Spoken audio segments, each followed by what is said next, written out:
Well, I'm very glad to see you too. So, yeah. So just have this nice towel here. It's very handy. Love you guys too. So, go Steelers. I think there's a game tonight. So, yeah. So let's see. Before I start, I'd like to welcome a special guest. Let's see. Please join. Well, I believe Trump actually is at McDonald's.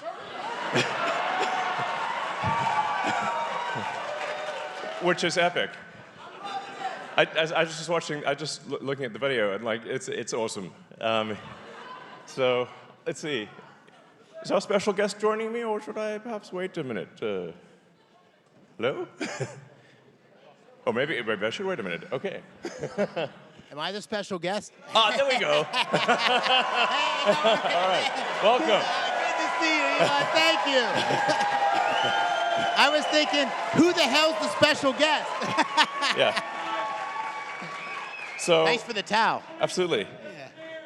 So we don't just need to win the presidency, we also need to win the Senate. So perhaps to... Yeah, thank you. Yeah. All right, well, thank you, Elon Musk. Let's give him a hand. Let's do the terrible towel. I saw Elon speak in Butler, and the words he said about the American dream slipping away is exactly the reason I'm running for this Senate seat. We've got to save our country, and this is the most important election of our lifetime, right here. Yes. And I'm really honored to be the nominee here. This race is going to end in 16 days. We've got to get people out to vote. It's going to be the difference between winning and losing.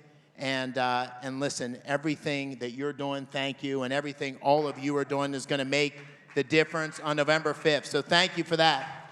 And, yeah. You know, this guy has lived the American dream. I've lived the American dream. I was born in Washington County. I grew up in, my dad was from Indiana County. My mom was from Punxsutawney, and I like to say that because Punxsutawney Bob is my opponent who only comes out every 6 years. He comes out of his hole for a few months, right? And I went to West, I played football, wrestled, grew up working on a family farm, wrestled at West Point. Went to the 82nd Airborne Division. I know we got some 82nd guys here. Combat tour in Iraq. And then came back to Pittsburgh and helped run a great company and create hundreds of jobs. So I've lived the American dream. My wife is an immigrant from Cairo, Egypt. Came to America, Dina Powell. So we both... And we want to make sure that we got 6 kids. That's not as many as him, but we got a lot of kids, right? Congratulations. Congratulations. That's a lot. We want to make sure the American dream's available for our kids, make sure that freedom, the First Amendment, the Second Amendment are protected, our Constitution's protected, and save the America we all love for our kids. And this guy's leading the charge. Thank you, sir. I appreciate it. Thank you. Yeah. Thank you. So there's...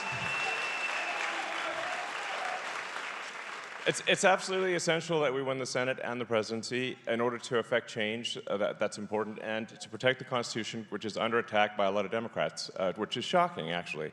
And frankly, it's sedition. And yet they sort of really openly advocate, overturning elements of the Constitution, especially the right to bear arms and freedom of speech. It's open sedition, and nobody does anything about it. But that's why we have to have a clean sweep of those who believe in the Constitution. Those who will uphold the Constitution.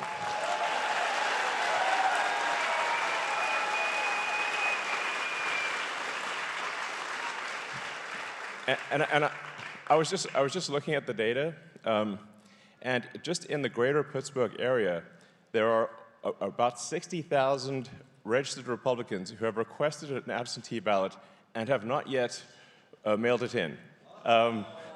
So please definitely talk to friends, family, acquaintances, everyone you meet, and just get them to mail it in or put it in a Dropbox, and you can even hand it in person.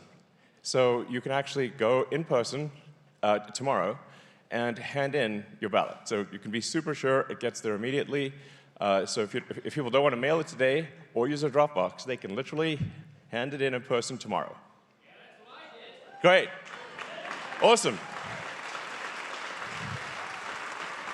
So, yeah, it would be a real tragedy if the ballots that people have are not actually submitted. Come on. Let's go. So, yeah. 60,000 unsubmitted people who've received the ballot, registered Republicans received the ballot, have not handed it in. Come on, guys. Do it. Anyway, yeah, so. We got to do it. Yes. Get people to vote. Okay. Am I done? Would you like to say anything more? Well, thing I'd like to say is that we need every one of you to not only put up signs, but tell 10 people and tell 10 people and get Republicans out to vote, get independents out to vote, get conservative Democrats out to vote, and save our country for our kids. Thank you very much. Thank you, Eli. Thanks for what you're doing. Thank you. All right. Woo.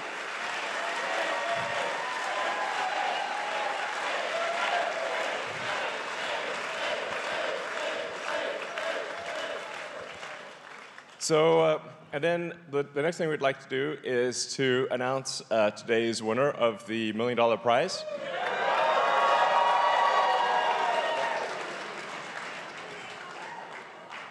So, it's Christine Fischel. Would you like to come up?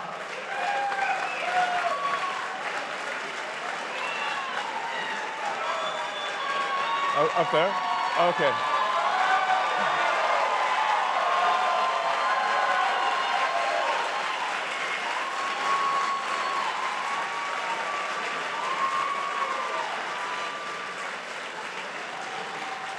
So, as you may know, every day from now until the election, we're giving out a $1 million prize. That is, and all you have to do is sign a petition in support of the Constitution. It's very straightforward. You don't even have to vote. You don't have to vote. You just have to sign a petition saying you believe in the Constitution. Which, if you already believe in the Constitution, you're just signing something you already believe, and you can win $1 million. That's awesome.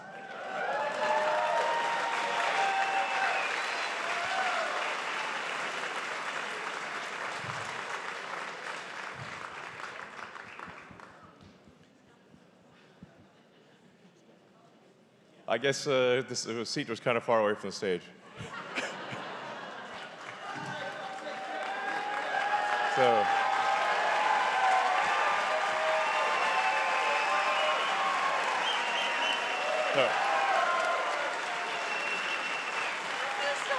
You're most welcome.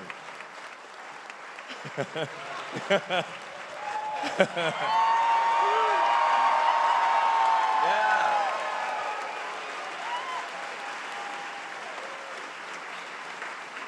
So, congratulations. Thank you so much. Oh my gosh. Is there anything you want to say? Well, thank you so much for. I mean, I truly believe everything you're doing. Yeah. Truly, you don't need to be doing it. I know a lot of us feel the same way. Your wealth and responsibility you are using to save speech, and we just all appreciate it. We really do. So thank you so much. Thank you.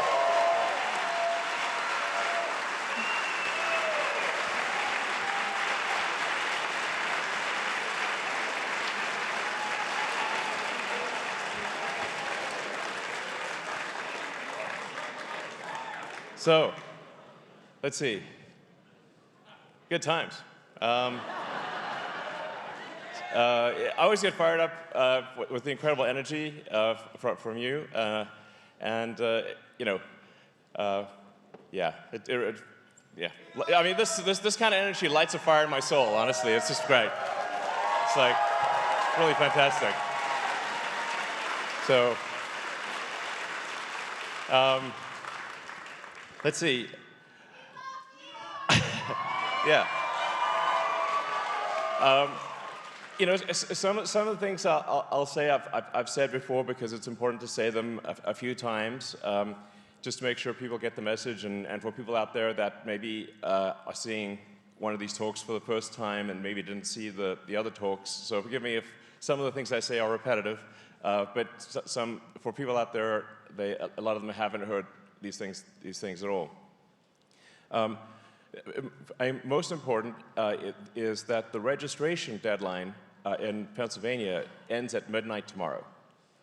So after that point, people cannot register to vote. So more than anything, it's register, register, register. Only have until midnight tomorrow. So definitely hound friends, family, acquaintances, people on the street, everyone you meet, to register. We've got to register.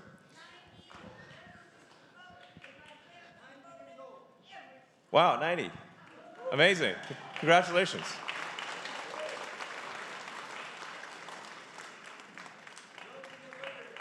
That's great. I hope I live to 90. Based on some of the damn hate I'm getting, I might not. Well, it's all fun and games until someone loses an eye or an ear, or so I guess so then it's just all fun and games with one eye and one ear. Fine, whatever, But hopefully I don't get shot.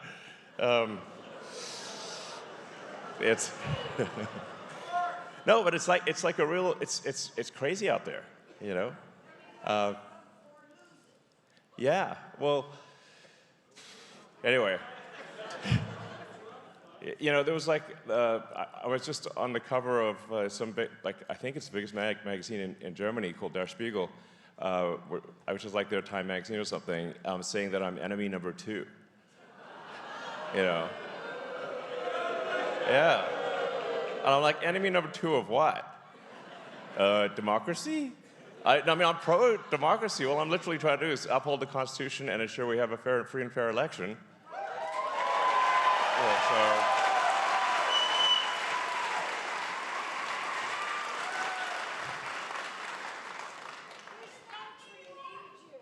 Yeah, I know.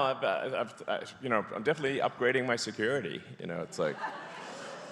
So, guess I better cancel that open car parade. Just kidding.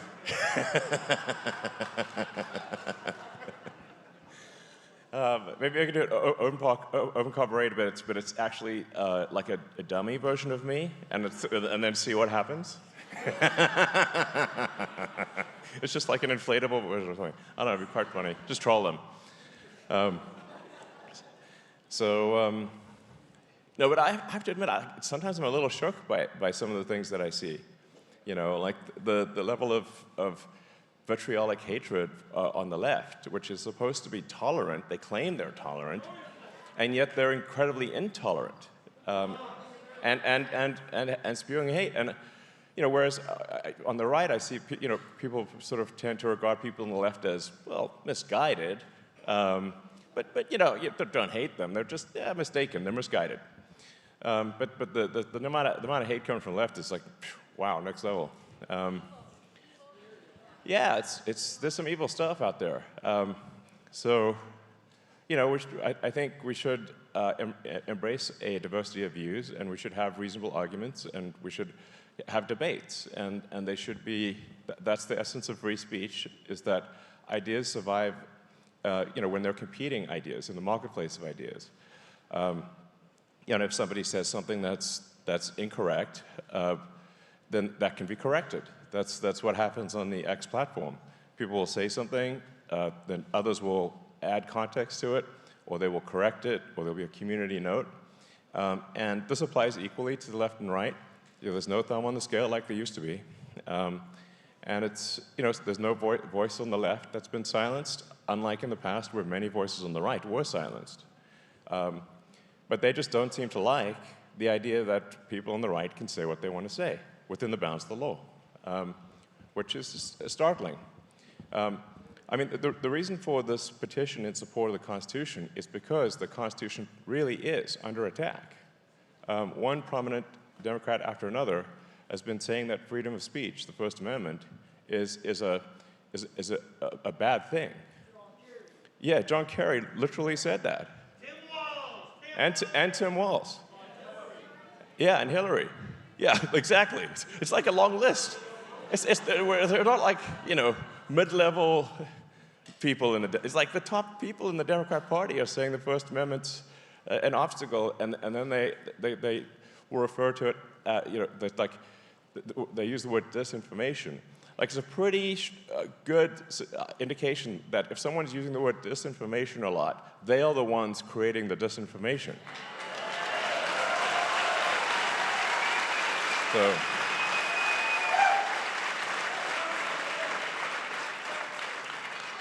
and you know who if you're trying to figure out, well, like, who are the good guys, who are the bad guys, the people who are trying to suppress freedom of speech, they are the bad guys.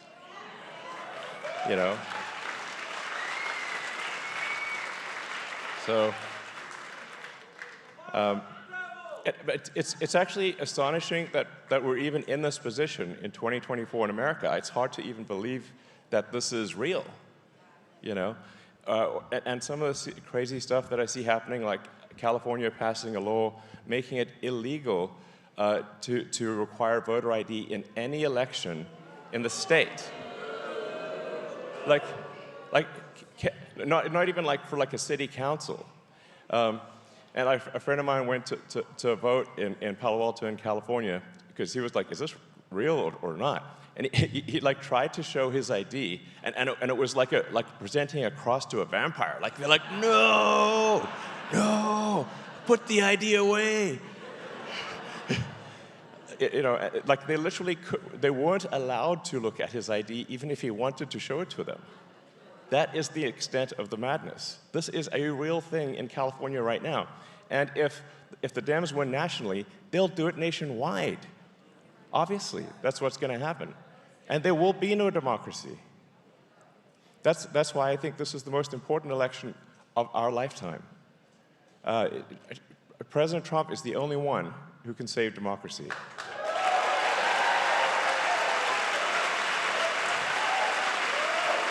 So, yeah.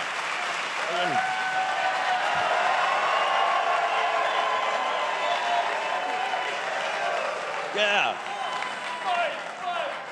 Fight, fight, fight, fight, fight, fight, fight, fight, fight, fight, fight, fight.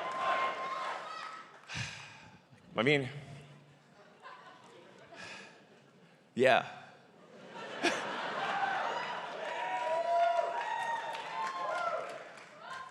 I'm still blown away that that a bunch of this stuff is even real, like, and every week that goes by, something crazier happens.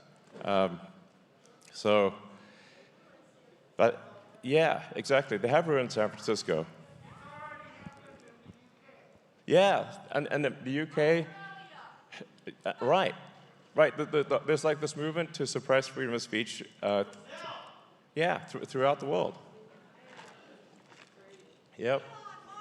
And I mean, and the thing is that if obviously, yeah, indeed, Mars 2028, occupy Mars. Yeah. So, yeah, exactly. We want to do exciting, inspiring things that make you look forward to the future. Like sending people back to the moon, sending people to Mars, exploring the solar system. If you think of if you ask probably anyone in the world, what was the most inspiring thing that humanity's ever done? I bet a lot of people would say we went to the moon, and yeah, well, but the fact that us humans, with all our issues and challenges, we're able to go to the moon, and even though it was only a handful of people that went to the moon, in a sense, we all went there. We went there sort of with them. We had that experience. Well, I was admittedly 1 year old, but I saw the videos. And it was incredibly inspiring that is something that humans could do.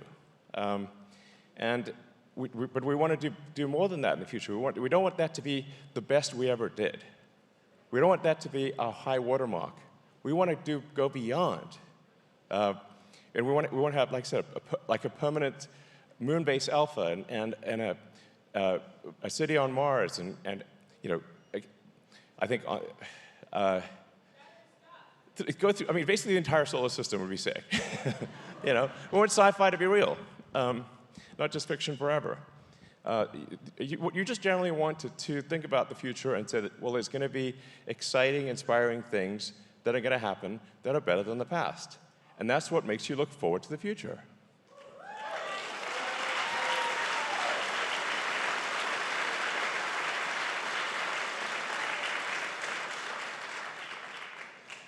So, to sort of reiterate some of the key principles of what, a Trump, I mean, obviously I think you guys know, but for people out there who may be listening, and especially for independent sort of swing voters who are maybe deciding which way to go, I think with the Trump presidency, we're going to get secure borders, we're going to get safe cities, we're going to get sensible spending, we're going to get deregulation, so we have sensible regulation, and we can unlock the power of the giant that is America. And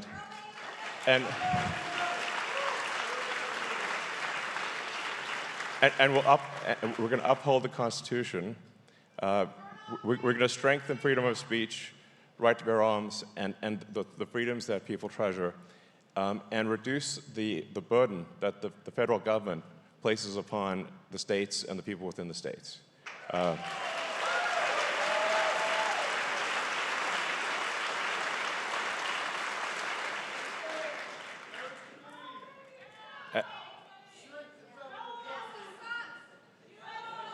Go. So yeah, the Department of Government Efficiency is going to be great.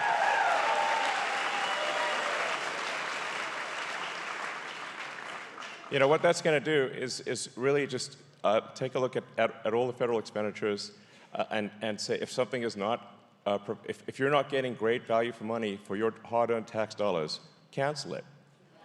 So, yeah.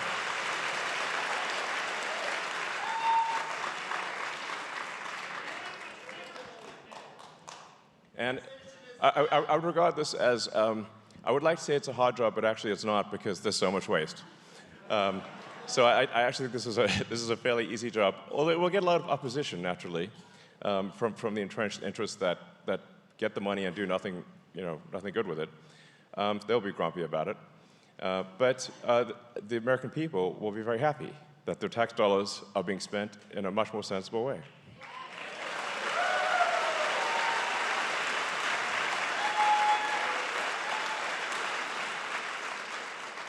And I think we also want to have extreme transparency.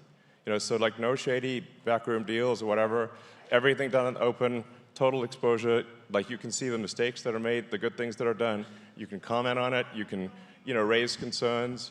We want a transparent, open government, and because there will be mistakes that are made, but you want to, if there's with transparency comes trust. And then you can see, oh, okay, we made a mistake, we'll fix that, we'll do that, and then you.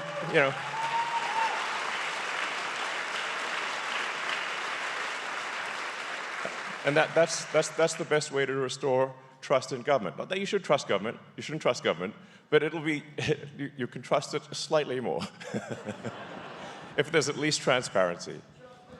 So those are all the things that I think we get with Trump. On the other hand, with the sort of the dem machine, there's like almost no point in attacking Kamala personally because she's just a puppet of the machine. But if the dem machine takes over and has another 4 years, we'll obviously see wide open borders. We'll see our cities get less safe. We'll see extreme spending, and inflation. We'll see the freedom of speech get taken away or severely undermined.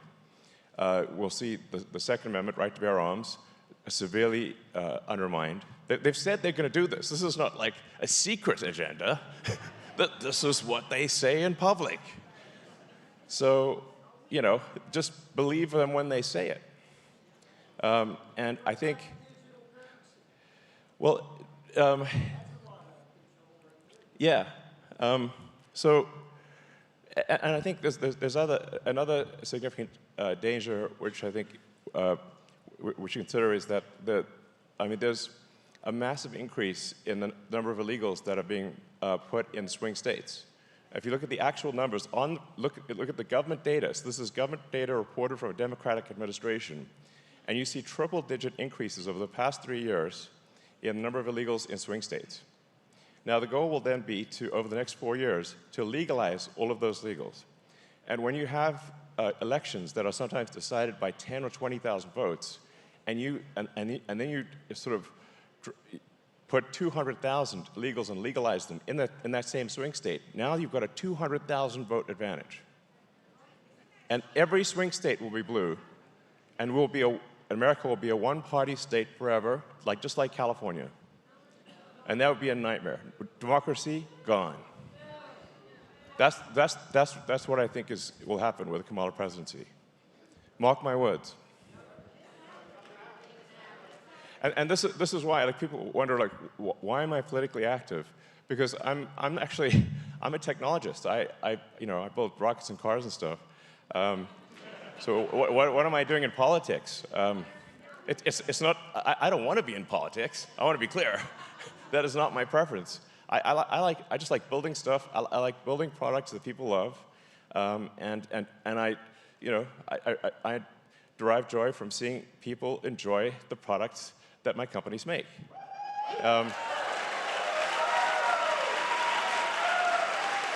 So I like making products people love, and that's what I normally like doing, and I actually don't like politics at all. I hate politics. but the stakes are so high here that I have had no choice but to take a stand. So it's not something I want to do, and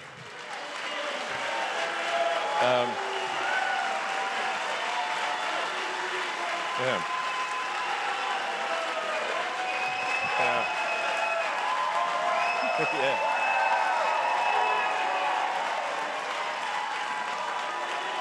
Yeah.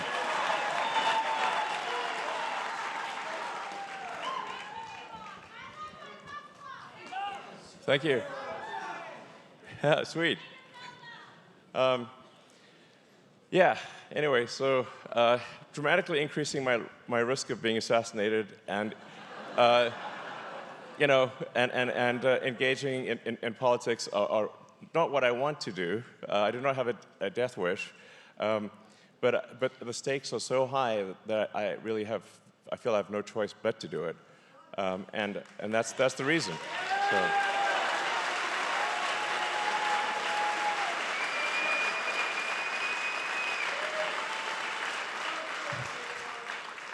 And thank you all for your strong support and everything you're doing to ensure that we have a democracy and that the right side wins. Thank you guys for everything you're doing. And thank you out there.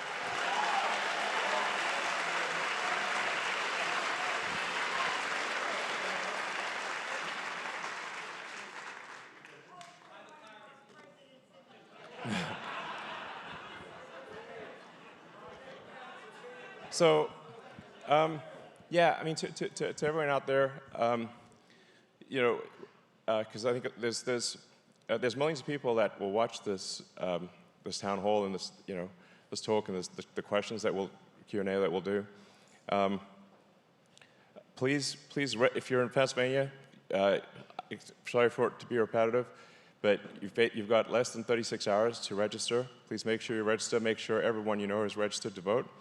And please make sure everyone you know has voted. That if they've received an absentee ballot, that they actually vote. And I really actually advise people to vote early. So vote immediately. And you can go in and it's kind of an odd nomenclature because it says absentee ballot, but you can actually take your absentee ballot and hand it in person. So then you're like, okay, then you know it got there. You're literally handing it to the person. You can, I guess probably take a picture of it or something. But that's incredibly important. And I think like a lot of the challenge we face is I guess one of perhaps maybe not among obviously this audience, but some people that we have an issue of apathy where maybe they think their vote doesn't count or they don't think it's serious enough, and so I know for whatever reason they have not registered to vote and they have not voted. So it's just really important to go out there and explain the importance of this election and how democracy is on the line. And this, I think, is this might be the very last election that's a real election. And it's the most important election in your lifetime. And if there's any election where you ever vote, it should be this one.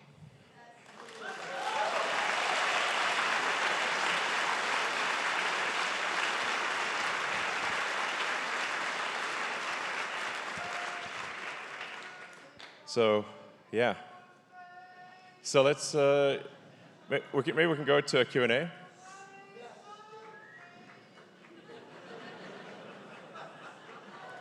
So we can start Q&A if anyone would like.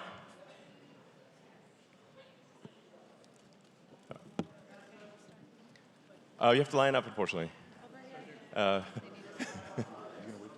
Okay. Okay. Yeah, First and Second Amendment. That's what our petition is about. Because the reason, like, if we lose the Second Amendment, there won't be a First Amendment. The Second Amendment is there to make sure the First Amendment stays strong. Sir?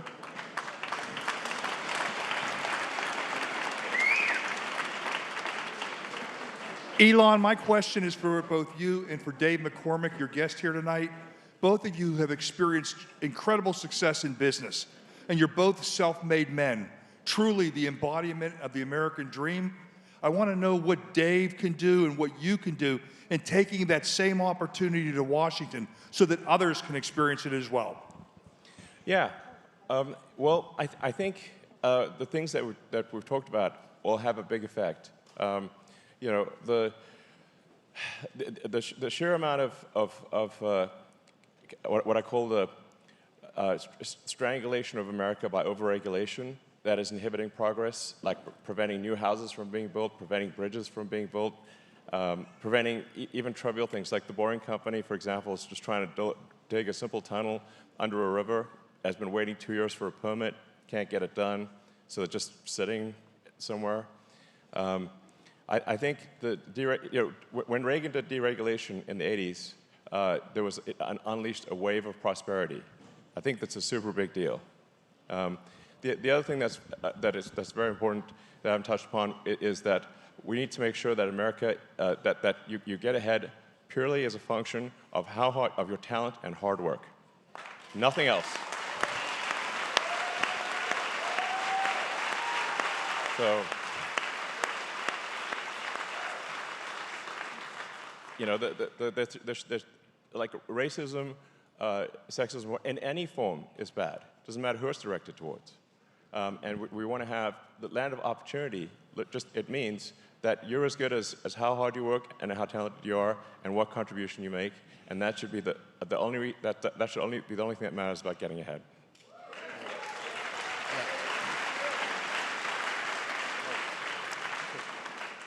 I just want to know if you are considering running in 2028.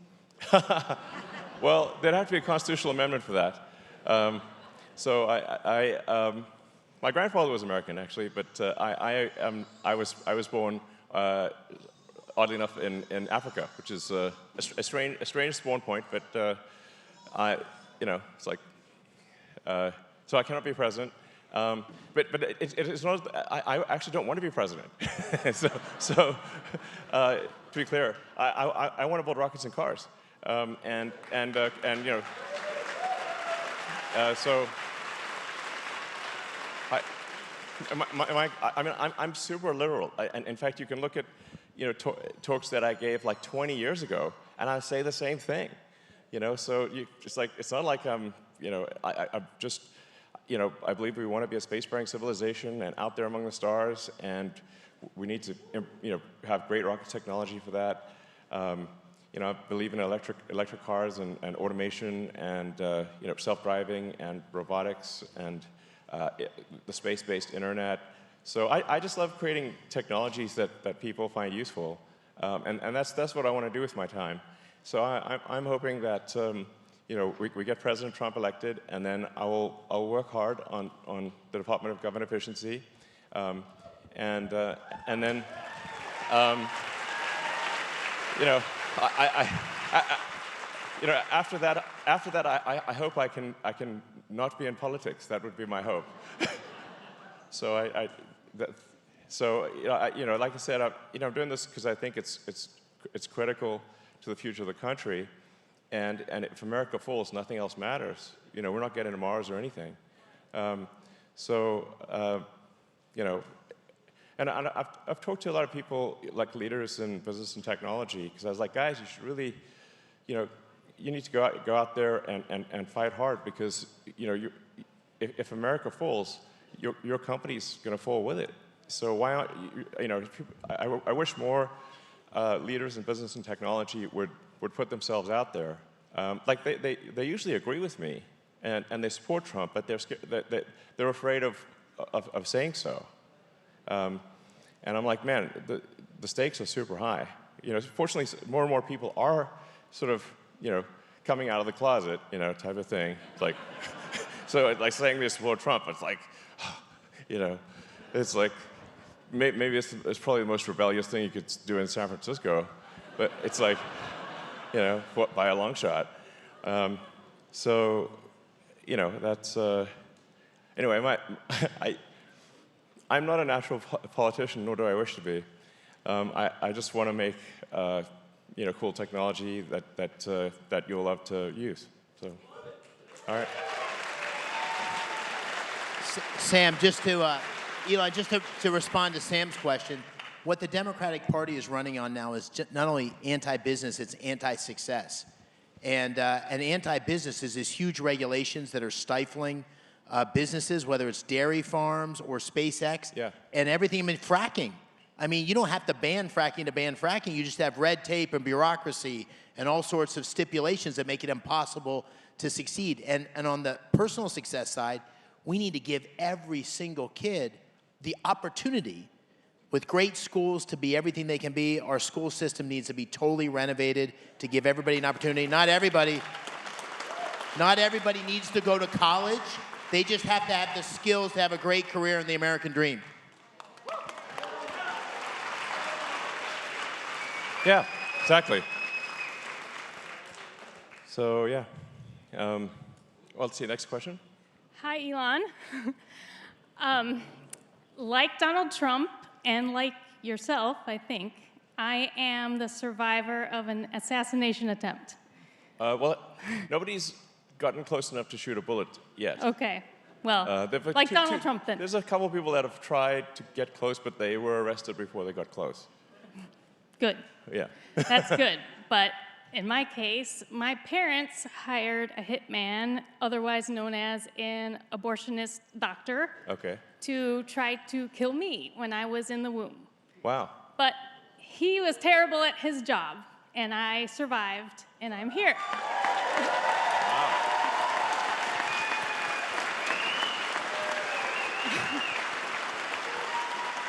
Thank you. Well, I'm glad you're here. Thank you. But, so needless to say, I'm very pro-life. Yes. But even without that, I would be pro-life, not even based on religious reasons, but just the moral and rational, logical reasons. and I know that you're a rational person, and you are pro-humanity. Yes. And I love humanity. I do. I'm just wondering if you would ever consider publicly supporting the pro-life movement. Yeah, I mean, so obviously this is a contentious topic, if there ever was one. It is perhaps the most contentious topic. And to be clear out there, President Trump has been clear that he will veto a national abortion ban.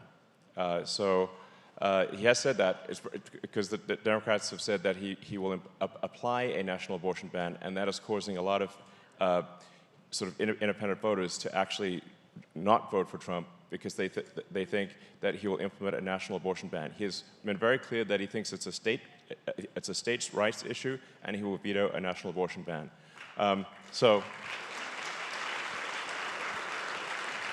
Now, there is no answer to this question that will not offend some number of people. But nonetheless, I will tell you what my opinion is, which will certainly offend some number of people. My opinion is that if a baby can survive outside the womb, it cannot be aborted. It cannot. So if a baby can survive outside the womb, if it is far enough in gestation to survive outside the womb, at that point it is not abortion, it is murder.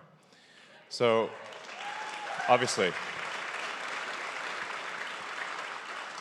Now, part of the challenge here is that the education system has terrified girls and women and relentlessly pushed the idea that getting pregnant is the end of your life. Like your career is dead, you'll be ostracized from society, and so when you instill terror in young girls that getting pregnant is the worst thing that could happen, they obviously, they believe that if they're just kids, and so that when that is a deep-seated belief that they've been hit with in the educational system for a long time, then the idea that they will not be able to get an abortion even in extreme circumstances is obviously a terrifying situation. And they will not vote for any candidate who might, essentially, who would stop them from getting an abortion even in extreme circumstances. So this is the issue that we face. It's this relentless, push in education, terrifying girls and women that if they get pregnant, their life's over. And the reality is, there's nothing greater than having a kid. And so,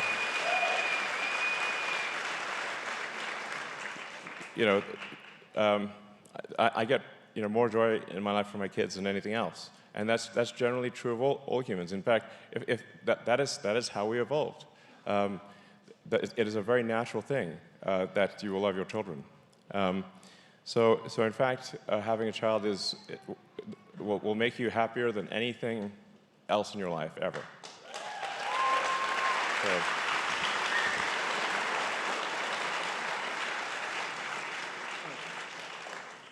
So you get a chance to ask one of the most intelligent men in the world a question. What do you ask? So, what are your thoughts on clean energy as far as nuclear energy, nuclear power? Sure. Seems to be the cleanest, or one of the cleanest that we have. Yeah. And there's talk about developing miniature reactors. Do you think that's where we should focus our tax dollars on for the future? Well, I am very much pro-nuclear. If you actually look at the data, and especially if you look at, say, modern nuclear reactors, the modern designs are so safe that if you tried to get a meltdown, you couldn't do it. Like if you went there with flamethrowers and explosives, and your goal was to get this thing to melt down, it still won't melt down. That's how good modern nuclear reactors are. So they're not dangerous. And they're a great source of energy, and I think we should do a lot more nuclear power. I think it's a smart move.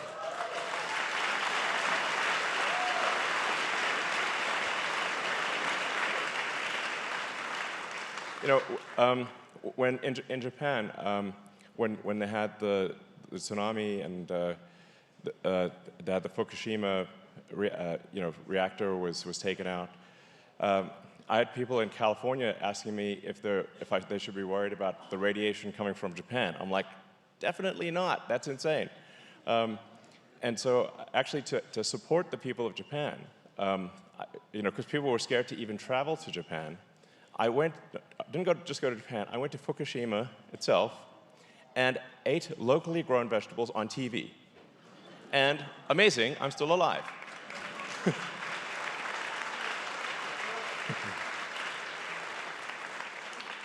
Wow, can you believe it?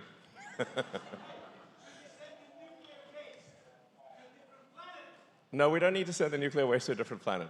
The nuclear waste is very tiny, and you can store it, as much of it as you want, on site at the nuclear reactor. You don't even need to move it.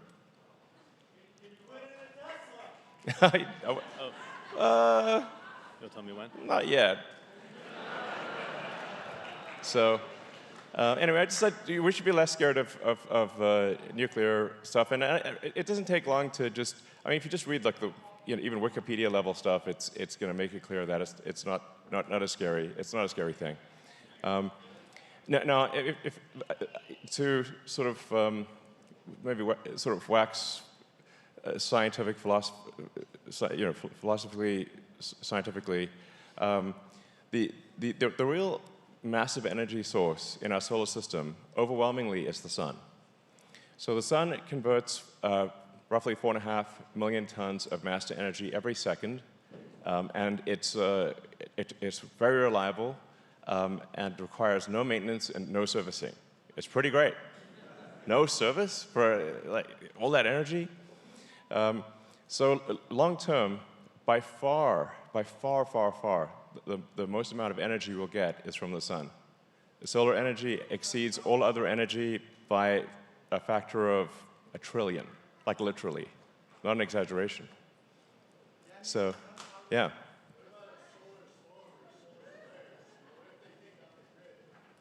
Yeah, solar flares can take out the grid because the grid's like a giant, like a radio antenna. So solar flares can take out the grid. Yeah. I don't know if we have a plan. I suspect we do not have a plan. So, Tesla megapacks can help buffer the grid and add resilience to the grid. So, and they've done that in many parts of the world, including in the U.S. So, let's see. So, yeah. Well, first, thank you for everything, Elon. You've just been incredible for the last 20 years. My question is about the election is, are you concerned about the rise of AI, especially foreign governments' AIs, on our election system? Yeah, I think we should just, in general, be wary of AI, domestically or internationally. Yeah, I mean, I think that, I think like most likely, I think it's 80% likely that AI makes the future great, and 20% that it makes the future really bad. So we want to maximize the probability of it being good. And I think we should be on the lookout for any manipulation domestically or internationally through the use of AI. It's going to happen. Hi, Elon. 23-year-old native Pittsburgher here. Very appreciative of the love you've shown us during this extremely important time in the election. Thank you so much. My question today, Elon, is I know you're familiar with Pittsburgh because of the work we've done over at CMU in the machine learning, machine discovery field. Yeah. And my question today is... Carnegie Mellon's an awesome university, actually. One of my sons is headed to CMU next year. Great, great. Yeah. My question today, Elon, is in regards to the rumored government efficiency role that you and Trump have spoke about. How can you use this role to work AI in the right direction for all people? not just people like myself who work in the field, but for everyone. I think for young voters like myself, it's something that concerns us as we look forward. So how, as you get more entrenched in public policy, can you help us there? Well, I'll answer that, but I would actually like to hear what do you think I should do? My I mean, thoughts. I'd like to hear. Like, you know, Absolutely. I'm looking for feedback here. Is what I'm saying. Yeah. Oh, congratulations! Awesome. Awesome. Yeah, great school. My thoughts are that So it's probably the best robotics college in the world. So it's a shaky road forward, and I agree with you. I think 20% could be bad, and 20% could be phenomenal. And I think for Pittsburgh, I speak for Pittsburgh here. It is a city that is moving away from steel and into technology. And with people like yourself, if we can improve that sector here, I think we can improve life here for everyone. And if we can improve life in Pittsburgh, we can use AI and those technologies to improve life for people everywhere. And I think it's through a lack of regulation, as opposed to what they're doing in the EU right now, attacking people. And I just was curious on your thoughts.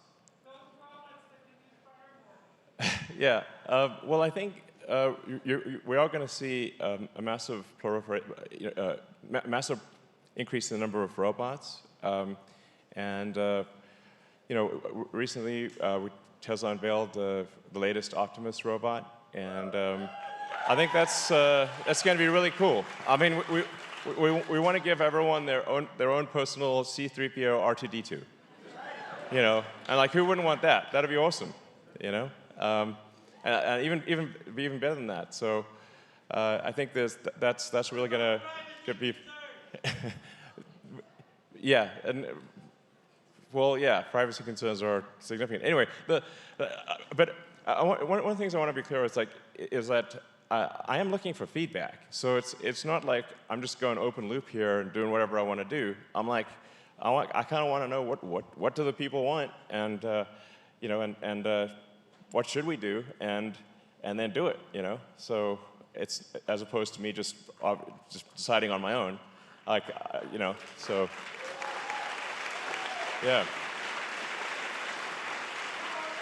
Elon, you're clearly a great American pioneer, and we all in Pittsburgh want to welcome you and thank you for coming. Thank you for taking my question. Well, it's an honor to be here. This is really the cradle of pioneers in the history of America. People here from George Washington as a surveyor to Lewis and Clark, who pushed their Pittsburgh-made boat into the Ohio and explored the West, to so many industries being born. Radio, the movies, the first refinery for oil, the Pittsburgh coal seams, the biggest in the world, the nuclear energy you mentioned, Westinghouse and Tesla creating alternating current out at Rockwell Park, the philanthropic industry. Pittsburgh outproduced Germany and Japan in steel together during World War II. Yeah. A group of us are starting a movement here, we're calling it Pittsburgh Tomorrow, in which we're trying to rekindle that pioneering spirit. Clearly, your son is and all. You mentioned you might want to invest. We believe that not only can we turn around the malaise in America and help make Pittsburgh resurgent, but also by making this a place where people can conceive of a new reality and make it happen, that can provide the same kind of example that you're striving for. So I just want to thank you for being here, and we want to welcome and invite you to invest in our city as we make it the best place to live in the world. Sounds good. Well, I mean, given that my son will be attending college here next year, I'm going to be in Pittsburgh a lot, so. Yeah. Woo! Yeah.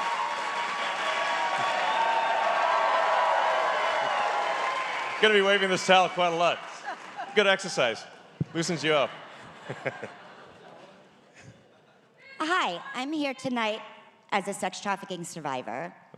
And I am here to ask you personally, Elon, if you will work with sex trafficking survivors and sex workers about our First Amendment rights and how both X and you can help both vulnerable communities who already have laws against our First Amendment rights that are on the books. Okay. I mean, I'm generally in favor of any policy that maximizes the happiness of the people. What would you recommend?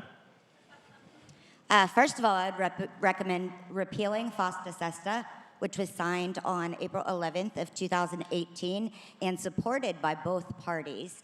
What this actually does is it silences certain vulnerable communities, both sex trafficking survivors as well as sex workers, from anywhere in the internet. They Really? shut our websites down.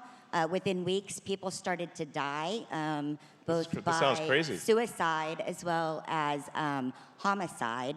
Violence is up at an all-time high, and we are currently being silenced by our government with laws such as FOSTA SESTA, which violates our First Amendment rights. And as a child sex trafficking survivor and a full-service sex worker of over 25 years, I can tell you that the resources in Pennsylvania for sex trafficking survivors are going to police to arrest full-service sex workers instead of protecting anybody. I was abused at age 9 and 10 right here in Western Pennsylvania. Oh, sorry to hear that. Thank you. And over 30 years later, there are still 0 sex trafficking survivor resources, and police continue to arrest full-service sex workers and say that they're helping the children, but they're not helping any children. So would you be open to a conversation to work with sex trafficking survivors and sex workers to make X a platform where we are safe and don't get silenced by our government? Well, as I've said very clearly, I'm in favor of anything that supports freedom of speech. So any infringement on freedom of speech, I would be against, and people should be able to speak their mind. That's the whole idea of the First Amendment. And I mean, the priority, for law enforcement should be protecting children, first and foremost, because they can't protect themselves. So, protect the kids first, everything else second. Hi, Elon. Thanks so much for being here. As you know, you're an inspiration to us all, but mostly you're really an inspiration to the young children of America who want to be able to dream big and who want to be able to do things. But the federal government, with the Department of Education, puts a firewall behind that. They don't allow our kids to dream big. They don't allow them to have free thoughts. They're censored in the classroom. They can't talk about the open discourse that you encourage on X. So you're doing that on X, but what can we? I'm a mom of 3 kids. How can we make this happen in schools so that the kids can dream big and achieve what you're dreaming? Right. Well, I do think we need significant reform in education.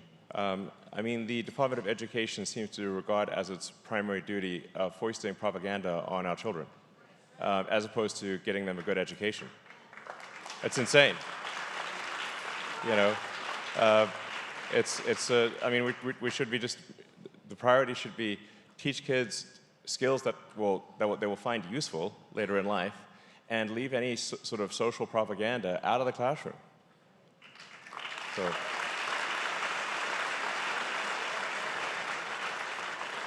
Okay, I got a foreign policy type question for you. So in Israel, they have free healthcare, they have free college. We don't have it in this country yet. Every year we send them $3.8 billion. Last year, in addition to the $3.8 billion, we sent them another $14.3 billion. So why should we as taxpayers keep funding that lifestyle in Israel? And second question real quick, we also have our politicians bought and paid for by AIPAC because AIPAC sends back the money we send them into the tune of $100 million. How can you fix that for us? Well, I think we need to take a look at all federal expenditures and say, all federal expenditures and say, is this really benefiting the American people or is it not? And if it is, well, are we spending it wisely? Well, usually the answer is no. So then we should spend less money and spend it efficiently. But there's got to be a clear benefit to the American people or we shouldn't be spending money. So.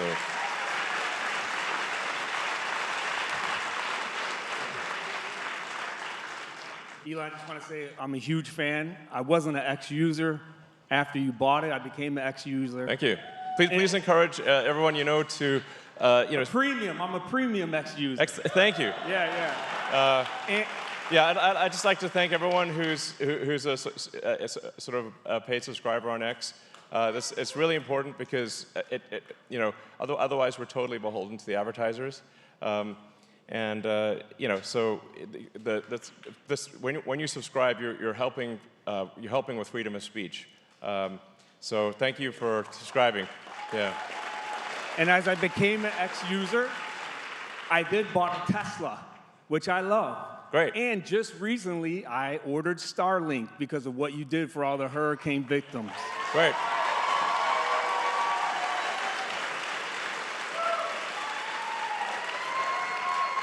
Elon, my son and I are huge fans, so my son is in the line over there. He literally, every single word you speak, he takes to heart. He got married at age 17. Wow. And he has 2 children, and his goal is to have more children than you, Elon. That is a great goal. Awesome. Honestly, like the birth rate issue is a massive problem. Yeah. So I mean, that is great. Like we need people. Yes. It's like if you don't make new humans, there's no humanity. It's like they don't come from nowhere. Yeah, you gotta make them, and it's really hard to make kids. Yes. It takes a long time for them to grow up, and there's a lot of diapers involved. Awesome. But kids are the most wonderful thing that you'll ever have in your life, and you know, I would say start early. So I'm glad to hear your son's doing that. So we will keep supporting Elon. The quote that comes to me thinking of you is, the only thing necessary for triumph of evil is for good men to do nothing. Right. And what you've done the last 2 years is stood up and spoke, and now evil is getting tamped down, and we appreciate your courageous leadership in doing Thank you. Thank you, sir.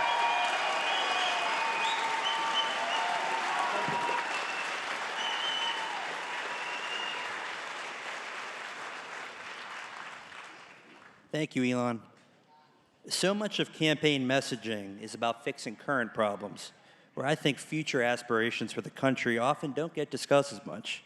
You obviously have some pretty large goals for your companies. So with years of good leadership and common sense policies implemented under a Trump presidency, describe your utopia America and describe the long-term achievements that you believe can be possible. Thank you. Sure. Well, first of all, I should say that I think America is great. So, and I think we want to make sure that the fundamental elements that have made America great remain in place. You know, and those fundamental elements are freedom and opportunity. So maximizing individual freedom, minimizing government interference, and making sure that you get ahead as a function of your hard work and talent, and that's the only thing. If we have those fundamental things, and we you know, then the Constitution stands strong, America will get greater and greater. So that's really important. But to your point, like, we have to have a combination. We have to do both things. We have to, you know, solve the problems that we face. But we must also have exciting, inspiring goals. Because life can't just be about solving one miserable problem after another. I mean, that's like, it's hard to get fired up about, okay, we've got another problem to solve. There's got to be things that you're excited about in the future, that move your heart. You know, you're like, wow, I can't wait to see that happen, you know? So that's the kind of thing where, like, you know, where we want optimism about the future, optimism that is grounded on realism.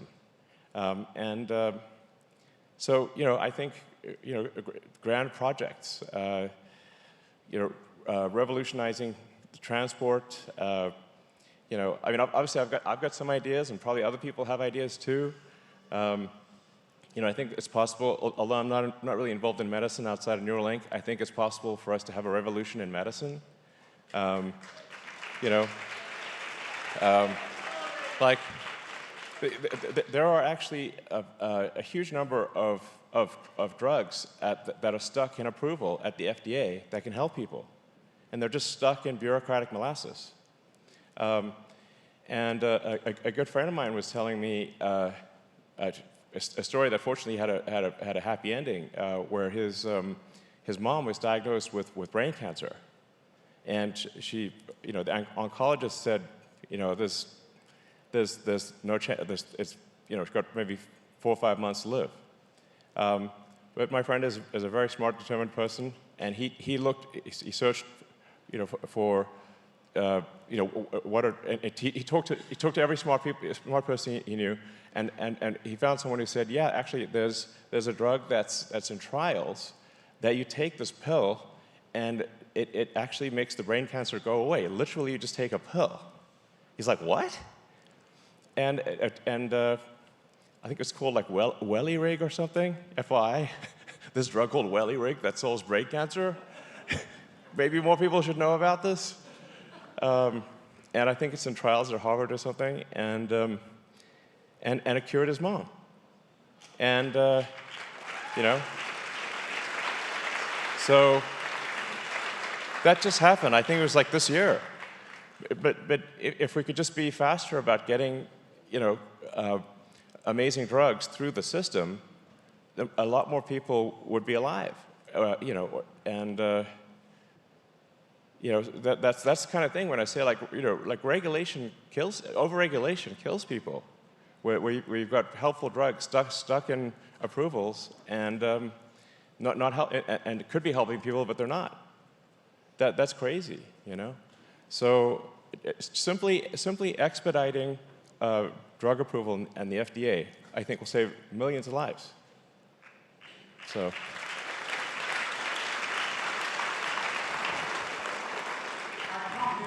From Charlotte, Pennsylvania, the home of Pyrex. Pyrex is synonymous to quality. Corning Glass created Pyrex. Pyrex is in almost every kitchen in the world because the people love it. It's a product they love. And along with Pyrex, Corning created Gorilla Glass that's in almost every phone in this facility today. Sure. They built that on quality and excellence over centuries. Okay. You have created multiple companies on quality and excellence in just the last few decades. The key to that is you have it, and what is that? Can we bring that key to Washington? And one follow-up is our competition bought Pyrex, and they want to rip away the quality, and when the FTC proves antitrust, will you be our white knight? Well, I mean, to the degree that I'm influential in government, I will do my best to ensure that actions are taken that maximize the benefit to the American people. So I think probably yes. Look, I don't know how, at the end of the day, how much influence I'll have. But I'll do my best to be as helpful as possible. So. Hi, Elon. I just want to say thank you, like everybody else has too. With your amazement, involvement, and contributions in technology, do you have any projects or interest in developing kidneys for people like myself who suffer from hereditary diseases and kidney failure to help us get off of dialysis and move into a normal life? Well, I do not have any kidney programs myself, but there might be some companies out there that do. And just to get back to the regulation thing, it's if we can have sensible regulation and fast track approvals of new technologies, then I think things like new kidneys and many other ailments can be available to the American public much faster and at a much lower cost. Because actually a lot of people don't realize, like, a lot of the cost of developing these new medications and new cures, new devices is the massive regulatory burden that is placed upon companies. So I think we ought to expedite approvals for new drugs, new devices, and new medical technology things. And then as long as companies very clearly describe the benefits and the risks, it should be up to the individual as to whether they want to use it.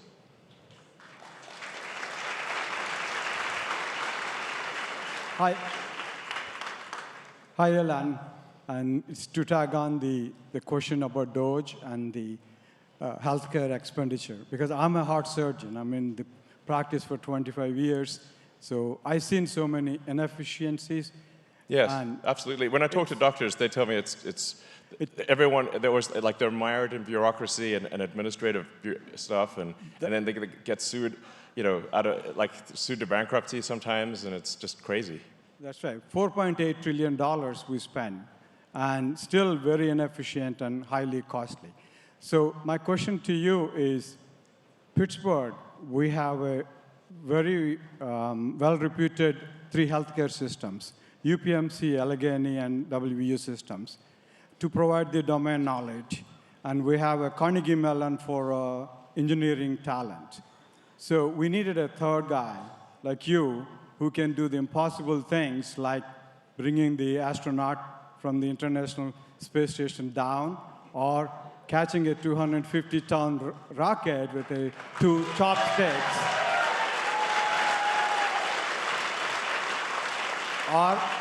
Or build a 100,000 server farm in 19 days, which normally takes 4 years. So I think we need a guy like you, impossible, to create a healthcare AI.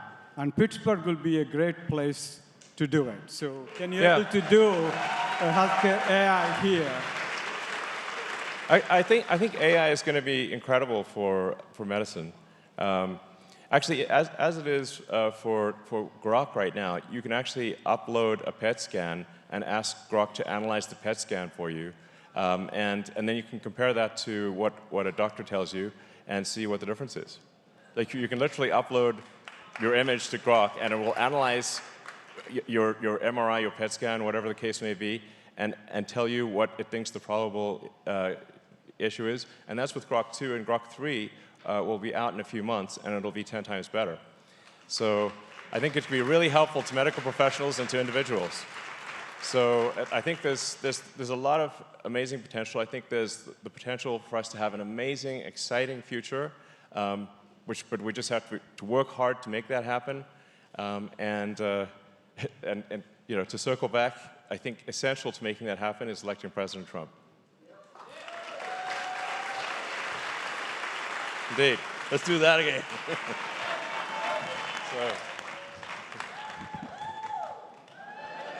Yeah. I mean,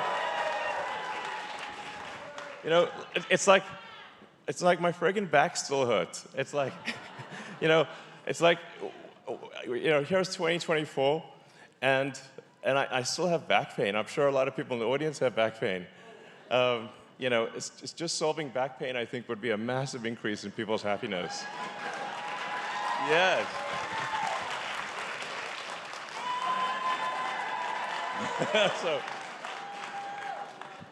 Well, God bless you, Elon. God bless you for what you are doing for our country.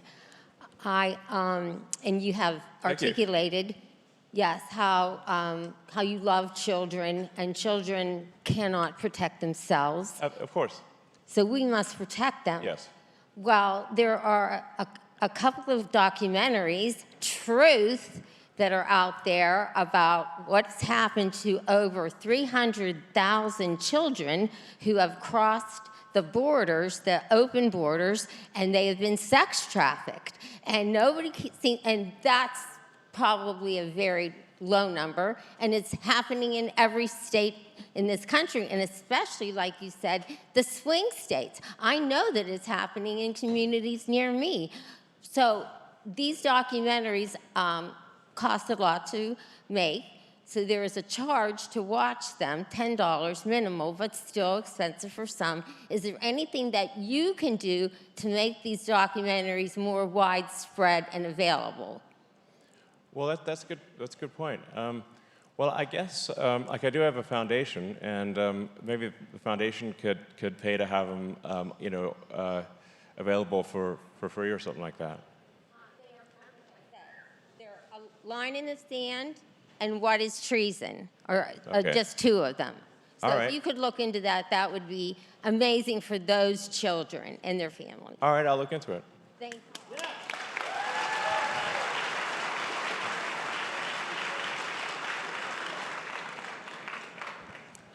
Hi, I love my Tesla.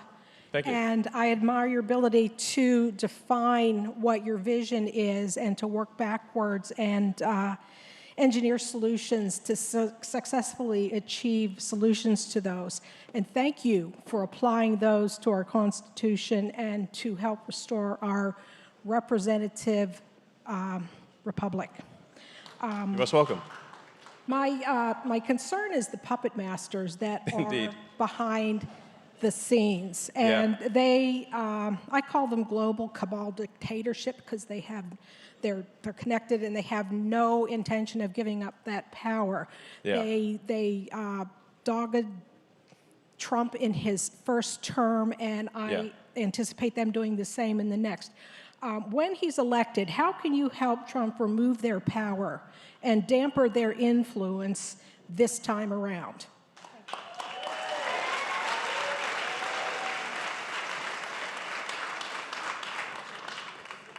Well, yeah. No, I do want to be clear that, like, in my opinion, we should not do the bad things that they are doing, you know? So, you know, if you look at what the Dem machine has done, they've tried to imprison President Trump. They've engaged in unbelievable lawfare just to stop people from voting, which is obviously anti-democratic.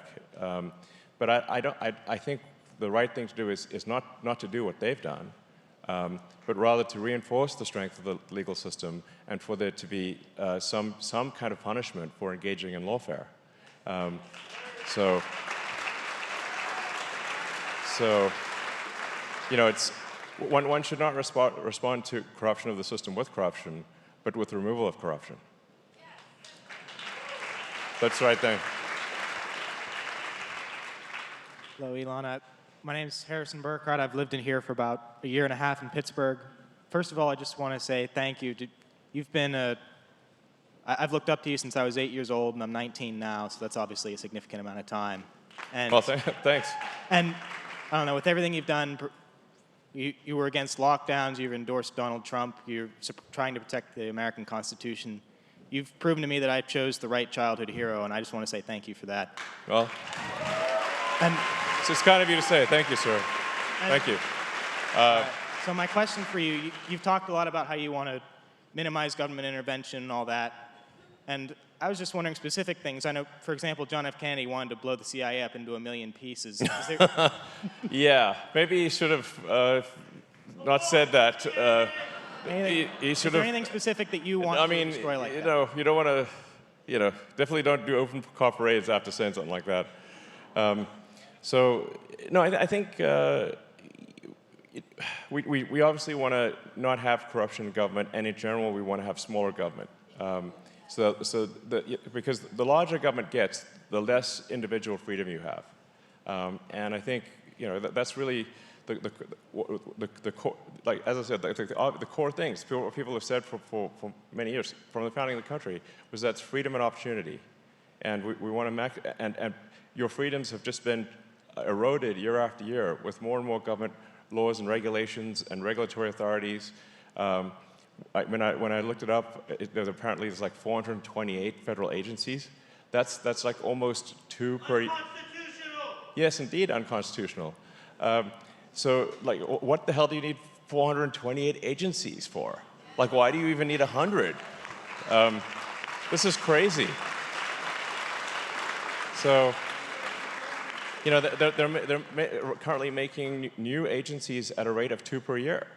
And every one of them is chipping away at your freedom. So it's essential for us to unwind that process and restore your personal freedom. And with that will come great prosperity and personal happiness, I believe. Yeah, go ahead. Sure.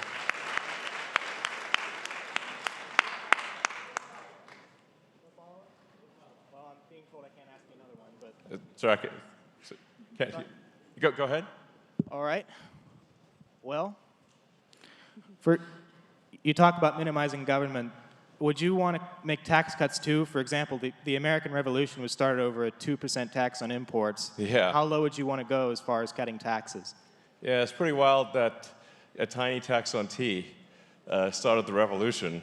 And now we get the living daylights tax out of us, and nobody seems to, there's no revolution. I mean, you get, you get taxed on what you own, you get taxed on what you buy, and you get taxed on what you own. And it's like, okay, this is, taxes, taxes, taxes, and and then what does it get spent on? A bunch of the stuff it gets spent on you don't even agree with. So that's why we need to reduce the size of government and just spend less money and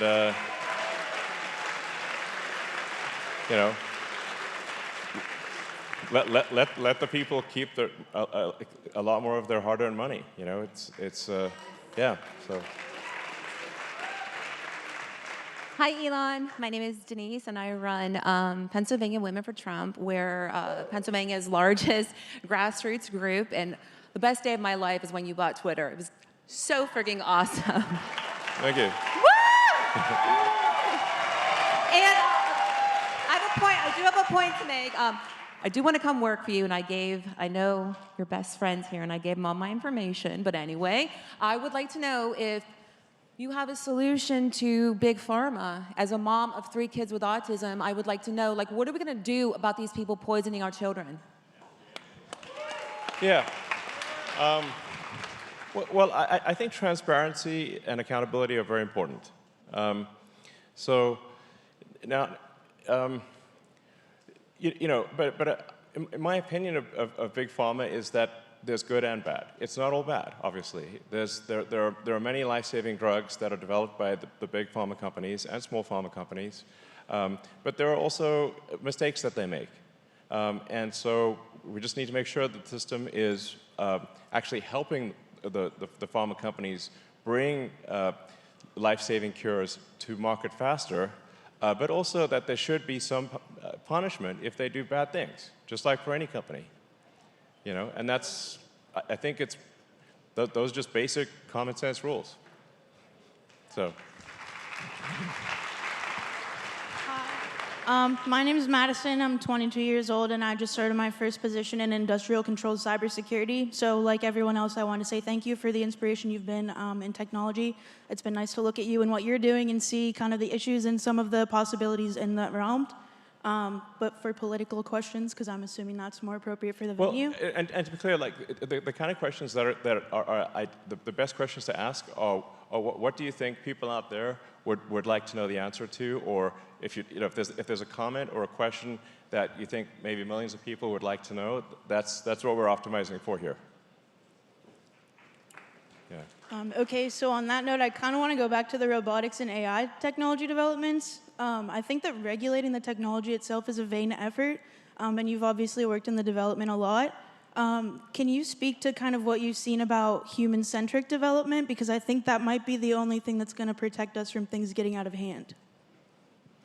Yeah, I'm not sure I totally understand the question, but I do think that any given technology that's developed, the goal of it should be to help humanity and to bring joy to people.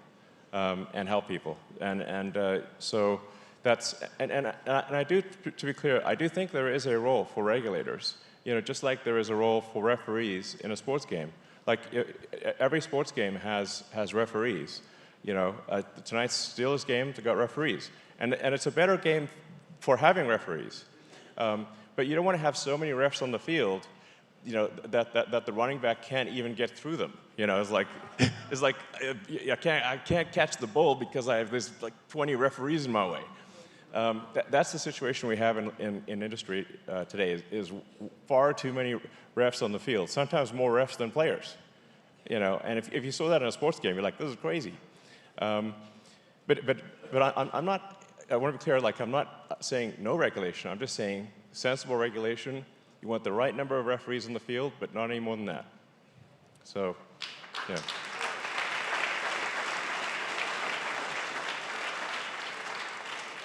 Hi, Elon. Thank you for everything you've done recently to help save our country from ruin. It's really appreciated. You're most welcome. There's a rumor and thank you for doing things to help the country, too. Yeah, that's right.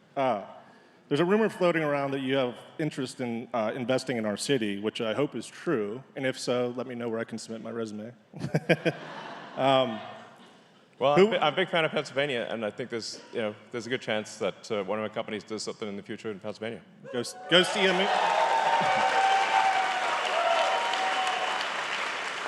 Who we vote for in our office will ultimately shape the future of our country. If that statement is true, the most important members of our society that we can think about when voting in elections would be our children and our grandchildren. Since they are not eligible to vote, and we have others voting for selfish reasons, what would be your thoughts on reshaping voter eligibility?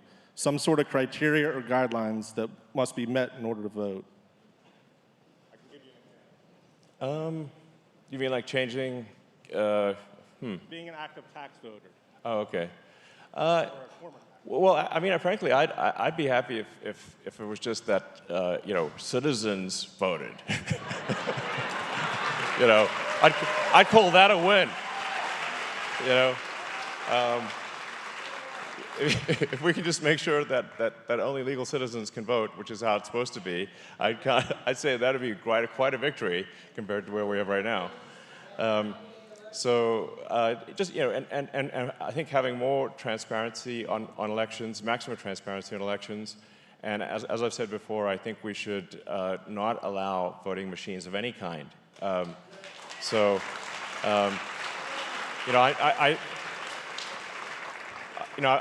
been programming computers since I was 9 years old, and I know how easy it is to get a line of software wrong or hack a computer.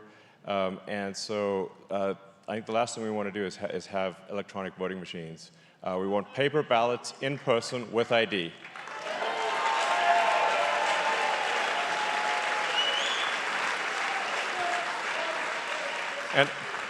And actually, it's sort of in terms of a real AI danger that hopefully is not there this year, but will certainly be a danger in the future, is that advanced AI will be super good at hacking computers. And so if you have voting machines that are connected to the internet and you've got super advanced AI that can potentially affect those machines, I think that's very dangerous. So we actually, so what I'm saying is that I'm normally someone who favors technology. I'm super, 21st century technology boy right here. And I'm saying no machines for voting. Yeah.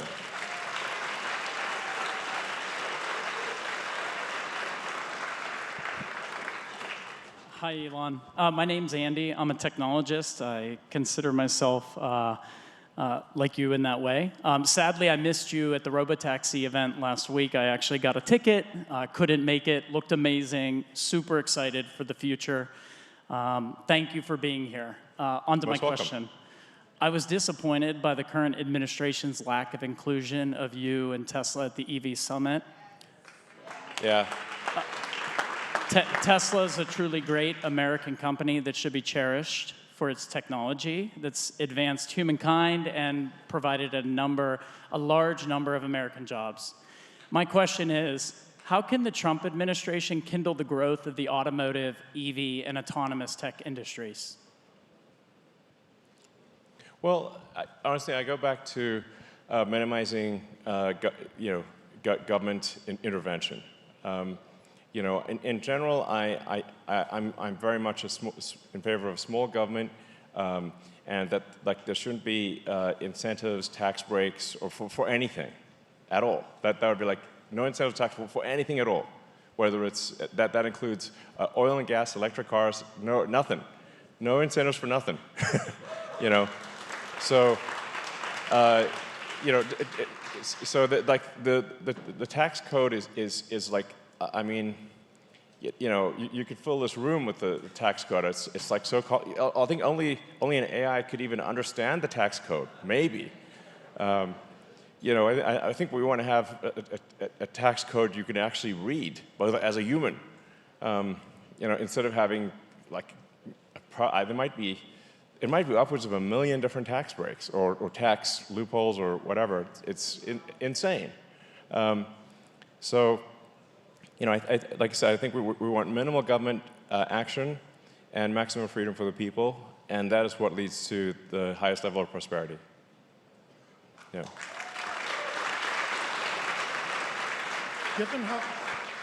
Given how punitive the SEC has been towards crypto under this administration, do you envision the XRP ledger being incorporated into the financial institutions in the future? Well, I certainly cannot speak to any specific crypto, but I do think that the sort of cryptocurrency is an interesting and probably valuable bulwark against a centralized control. This is definitely not an endorsement or lack of endorsement for XRP. But I do think crypto, by its very nature, it helps with individual freedom. All right. So, Mr. Musk, thank you very much for coming. Also, as a Pittsburgh fan, I hope to see you at tonight's game. That'd be pretty incredible. I actually would love to be there. I got to get back and see my kids. Speaking of kids. Okay. So yeah. My question, as well as I'm sure many millions of Americans, I'm a young entrepreneur and voter. We are spending so much money in a lot of useless ways, I feel, in the government spending. So a lot of that also is very irritating as a voter, is the money that we are spending overseas and not helping our own country, like in North Carolina and down south right now. I want to know, is it possible when you get in here into the government of efficiency, how are you going to help us with spending money efficiently and using our tax money well? Yeah, well, I think the step number one is spend a lot less of it. It's like the first order of business is to say any given expenditure, I think we want to zero budget the thing. Say like, let's start from scratch. Not because it doesn't make sense to reduce a foolish expenditure by 10% if it should be zero. And I bet I know there's a lot of things that are super wasteful. I mean, look at the sort of $42 billion that's been allocated for rural broadband. And SpaceX won like a quarter of it, and then they rescinded that contract for political reasons. And in fact, it would have meant a bunch of those terminals would have been in the affected hurricane areas. So that could have cost lives. That kind of political lawfare is unconscionable. And you know how many people have been connected by that 42 billion? 0. Literally 0. So I would say that program should be 0. Because value for money is 0.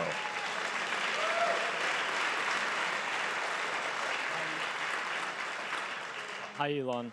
I'm 20 years old, and instead of going to college, I decided to start my own business. Your innovativeness inspires me.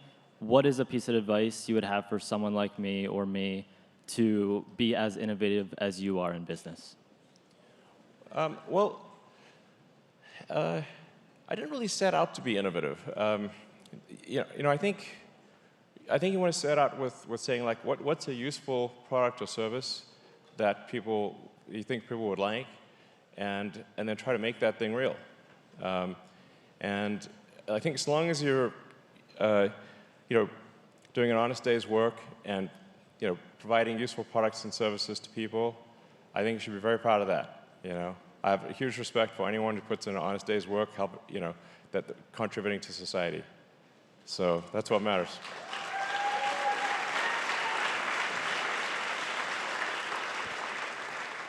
Good afternoon, Elon. As somebody who is directly involved in the pioneering of space travel, what is your perspective on the suppression of advanced technologies under UAP crash retrieval programs and other black projects such as Immaculate Constellation that have the potential to fundamentally change human society? I'm not familiar with those programs, but I mean, I certainly think if there are technologies that can be helpful, the government's aware of it, we should obviously provide that technology to the people. I should say that people often ask me, do I believe in aliens? I said, well, I was one, according to Homeland Security until I got my, it literally said alien registration card. I'm like, cool. But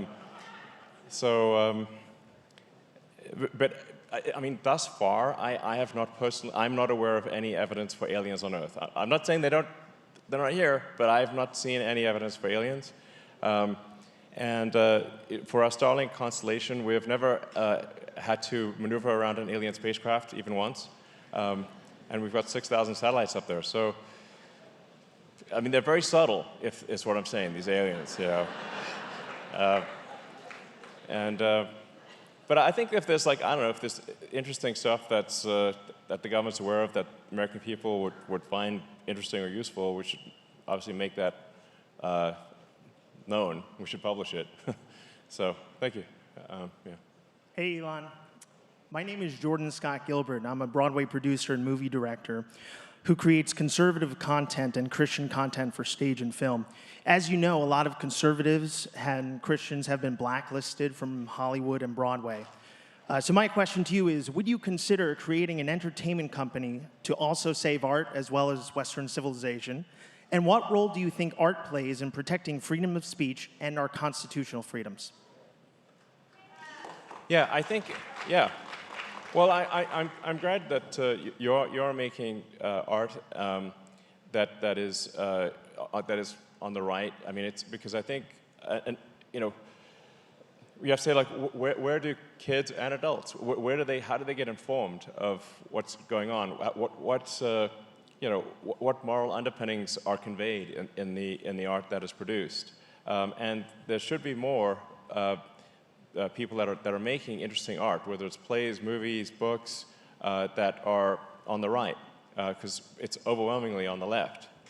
So I'm glad you're doing this, and I hope more people do it.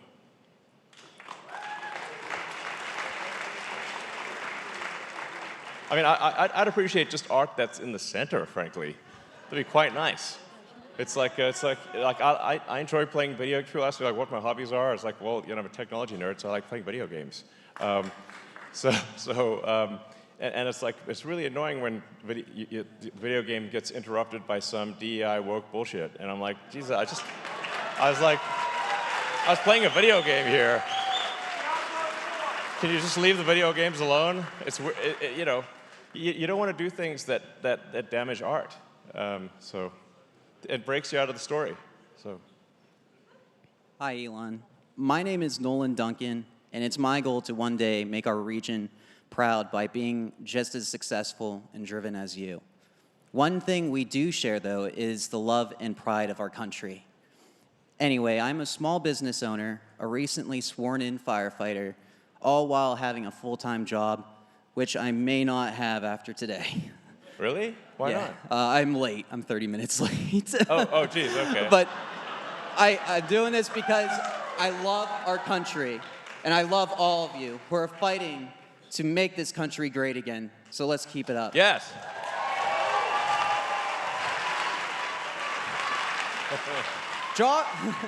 Jobs are all a dime a dozen anymore. I'll find a new one if I have to. Yeah. I think you'll be fine. I began this journey a year ago with the intent to become self-sufficient and take control of my destiny as an entrepreneur. However, it is utterly apparent that our government, rather the incompetents who run it, are self-sabotaging our future generations. And at this point, it is imperative that we protect our republic with safer and transparent elections. This is rather... Oh, I'm sorry. Yeah, no, I absolutely, very much agree. All is good. This is a rather novel concept to many in this room. But for the future, and since you are actively involved in cryptocurrency... I'm not actively involved in crypto, to be clear. No? Okay. So, no, I mean, I'm actually not actively involved in crypto. Oh, no? Okay. Well, so Dogecoin, all I make Dogecoin jokes and stuff because I kind of like Dogecoin because it's got the best sense of humor and it has dogs and memes, and I love all those things. There you go. So anyway, what are your thoughts on implementing the blockchain for future elections? And also, as a content creator, X has so much potential. Would you consider making X a dominant force against video and streaming platforms such as YouTube and Twitch to compete against these ridiculous policies that empower content creators to their fullest? Yeah, absolutely. We definitely want to have X. Well, it does currently enable up to 4-hour videos, and we'll soon be offering 4K resolution, and we're continuing to improve our streaming capability for gamers that want to stream or anyone that wants to stream content. We've made a lot of progress, and hopefully we can offer an alternative. The X app is now available on big TVs, so you can actually watch stuff on TVs. And yeah, I think it's just generally good to have competition. I mean, competition is what competition keeps companies honest. Yeah, thank you.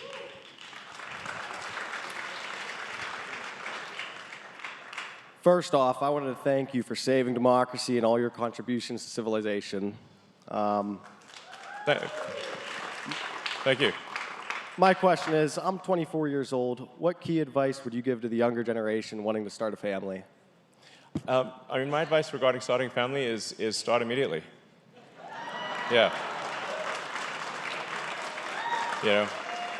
I think people worry too much about having kids, and sometimes it's difficult to make ends meet and whatnot. But honestly, there's really no time like the present. Just have kids, you won't be sorry. It'll work out.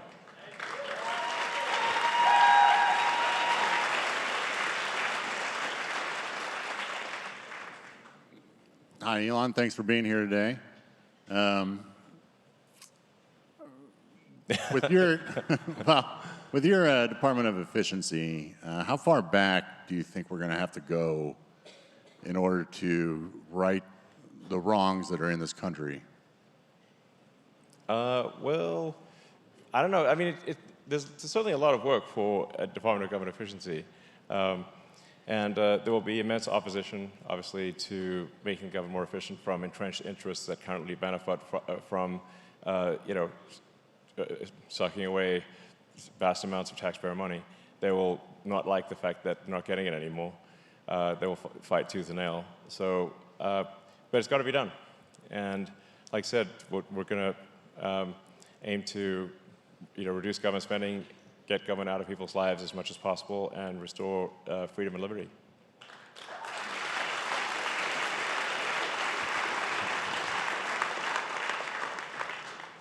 Hello, Mr. Musk. My name is Allie Hoffman, and I'm Secretary of the Carnegie Mellon College Republicans. All right.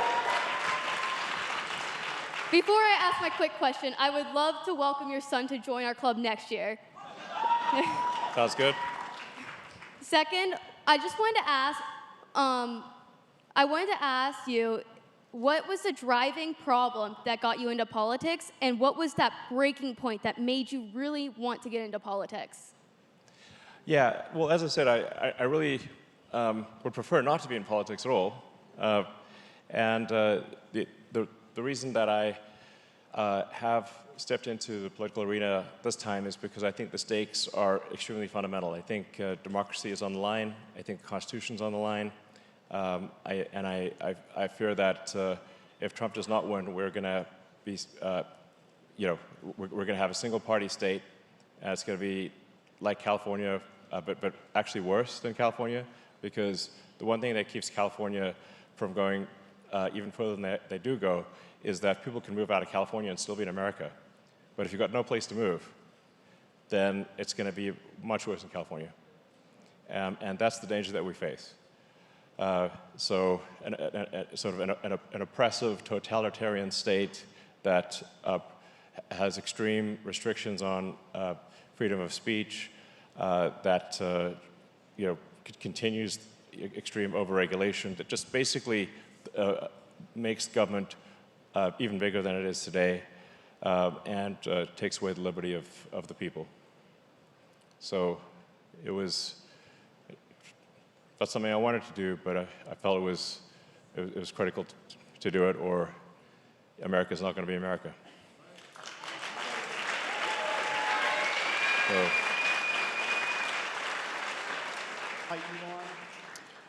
Over 100 years ago, Nikola Tesla dreamed of delivering free and unlimited energy, not just to the people of the United States, but to the people of the world.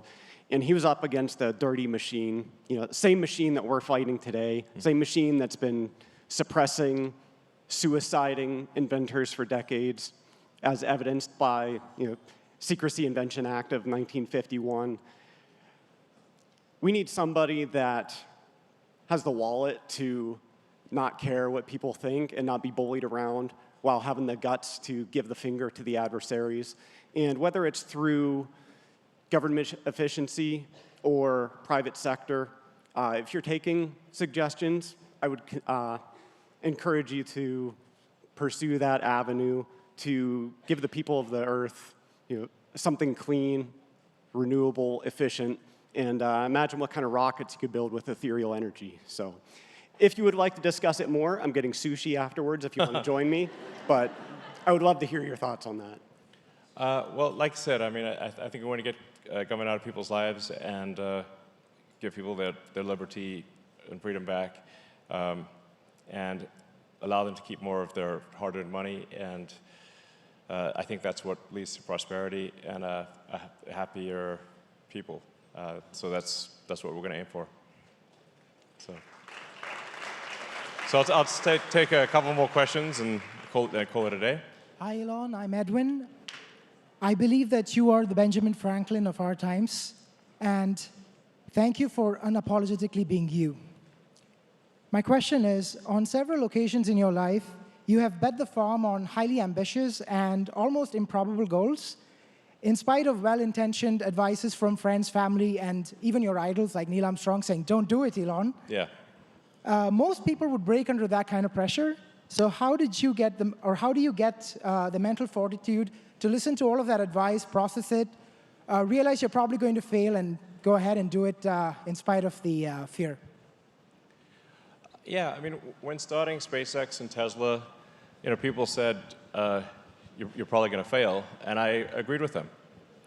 I said, yeah, I think the probability of success is less than 10%. But I felt if we didn't try to do something radical in space and with electric cars, then nothing was happening. Like the existing big companies were not innovating. Like the cost of access to space was actually increasing every year in the U.S., not decreasing. And there was no, it was basically, we're doing less and less every year in space exploration, not more. And so I was like, well, if, even if it's like a 1% chance of SpaceX succeeding, that's still better than nothing. So, I was like, the people tell me this joke so many times, like, what's the best way to make a small fortune in the space industry is to start with a large one. And I was like, so then when people would tell me that joke, I would say, well, I was trying to figure out how to make a large fortune into a small one. And like, how do you know?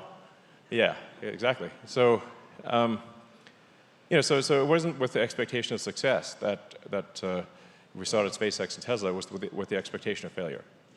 But we felt it was important enough, nonetheless, to give it our best shot. And we just barely made it. SpaceX, the first 3 flights didn't succeed. The 4th one did. And if that 4th one had failed, I was out of money and the company would not exist. So.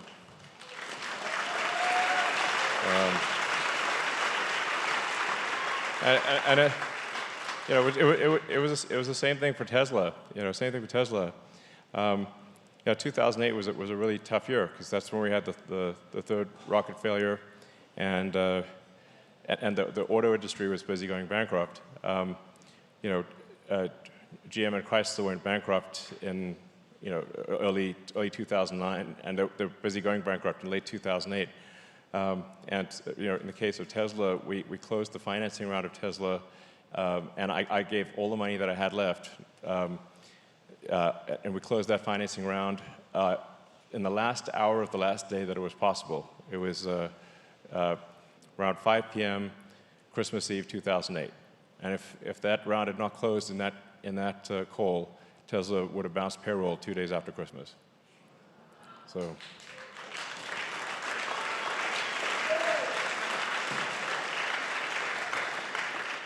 Good afternoon, Elon. I thank you for saving my son's life at the age of 25 in his little red Y, Tesla. Going 77 miles an hour on the turnpike, a deer jumped. The cabin knew there was an impact. It lifted the front hood, so the deer was not in my son's lap. So thank you for that. You're welcome. Secondly, my question is... Yeah, we do actually, the top priority for Tesla design and engineering is actually safety. So that's why he bought yeah. your S, and now he has your Cybertruck, and he is 25, and you are his inspiration, and he was to be here, but he didn't get the ticket, Mom did. All right. So my question is, as an educator for over 20 years, and for the rights to bear arms, why in the public schools do we not have a team of concealed carry professional staff, faculty, on all colleges, public schools that are completely under confidentiality and highly trained to protect our schools? And if we cannot protect our children, then can you design equipment that will allow our schools and our campuses to be freely safe of any man or woman who thinks that they are going to take us down? Sure. Well, you know, I don't actually have an answer for everything. So I'm doing my best here to just, answer questions as best I can, and, hopefully get most of them right and probably some wrong, but, and then correct the ones that are wrong. But yeah, I do think there are steps we can take to improve safety on campus and on schools. And I think if there are highly trusted teachers who are willing to, we need to make sure, obviously, they're highly trusted and very, very capable, who are willing to have firearms to protect the kids. I think we should probably let them do it. All right, so I'll just do this question and one more, and then we'll call it a day. Hi.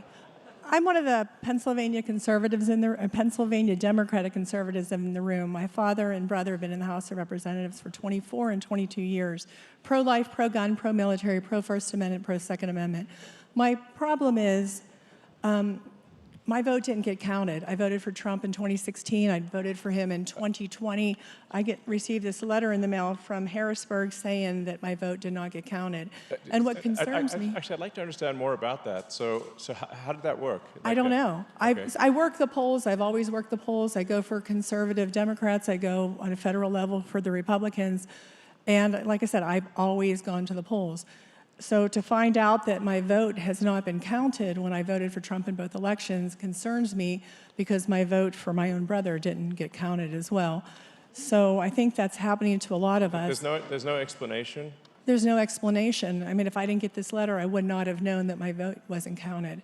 So I think that's happened to a lot of us, because we are standing with Trump. That seems really crazy. Oh, I know. I mean, it seems like you could have it. If they say it's not counted, they got to give a reason for that. There's no reason. No one seems to even, when I call, they're like, we don't know. We don't know anything. I just work here. I'm like, oh. Well, I think we definitely want to understand how widespread this is. And, definitely use the X platform to publicize anything that you think is an issue. If we just, we want to investigate anything that is messed up, and that sounds pretty messed up. At a minimum, they should tell you why your vote wasn't counted. I mean, was there something that you didn't fill out, or what? Oh no, I went to the polls and I signed. I've done it for, 40 years now. So, yeah, it's strange, but I think I'm one of probably hundreds of thousands that his voice has been silenced. Well, I think it would be good to just count up like how many people are in your position. And for sure, that does seem messed up. Like, the state should be required to tell you exactly why it wasn't counted, and so that you at least understand if there was an error in the form, there was something, because it wasn't just saying it wasn't counted with no explanation is totally unacceptable. So.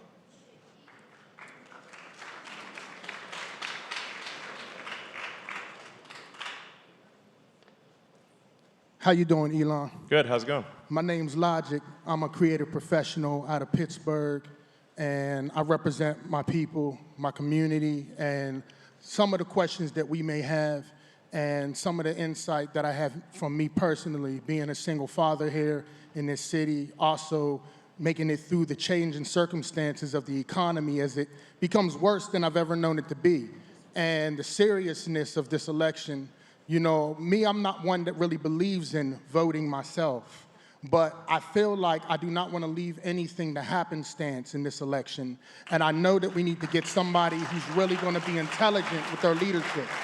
So, you know, there's a lot of things I would like to talk about, but I do have many ideas. I like what you're doing right now, and I commend you on putting yourself out here, you know, to make these changes and to take these risks that matter. My name is Logic, LHAGIC.com. You can find out more about me and what I do, and that's all I want to say. All right, well, thank you. Please do everything you can to convince people to vote and register to vote.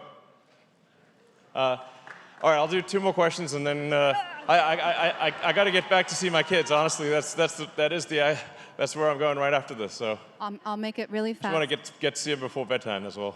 Thank you so much. This opportunity is way cool. Thank you very much. Emotional conversations often polarize into win-lose dynamics, and there's like an individual focus or thinking, where systems thinking, especially when it comes to the relationship system, suggests that there's unseen forces, possibly evolutionary, shaping how natural living systems like humanity manage tension. How might AI help navigate these charged conversations, especially if it's built with the same blind spots we all have? Honestly, I'm not sure. I think AI, it'll be vastly smarter than humans, and I think it probably will help. Like I said, it's 80% likely to be helpful, maybe 90. You know, I can certainly see it being very helpful with you know, medicine and helping people understand, get healthy and whatnot. But it's not a panacea. It'll you know, it is a double-edged sword. So I'm not sure I have a great answer to that. Except we just need to pay close attention to AI and you know, ring the alarm bell if we see that it's going in a bad direction. Thank you. Last question. Thank you, Elon. Thanks so much for being here. Thank you for your courage and for everything you've done for America. My question is pertaining to the voting machines this election. There are numerous features. This is an exhaustive, a switch feature, a multiplication feature. Been waiting to ask you this since 2020. Are you confident that this is a battle that can be won? Are there plans in place? Are there protections in place? Have you talked to President Trump about this with your technological proficiency and higher level of knowledge? I think the best way to address this, you know, in any potential fraud, I don't know what's real and what's not real, but I've made my position clear that we should not have machines involved. We should have paper ballots in person with ID. That's the sure thing. And especially as we get to an AI future, because like I said, the AI could hack the voting machines, and then we wouldn't even know what's going on. We do not want voting machines connected to the internet or electronic in any way whatsoever. So can't emphasize that enough. Now, with respect to this election, I think any sort of voting you know, concerns that people have should be posted on the X platform and on every platform, and you know, be very loud about it if you have any concerns. So that they can, like the brighter the light we shine on any voting issues, the less likely there is to be cheating. Then the other thing is to win by such a margin that even if there is cheating, the margin is so great that you beat the cheat. So, and with that, thank you.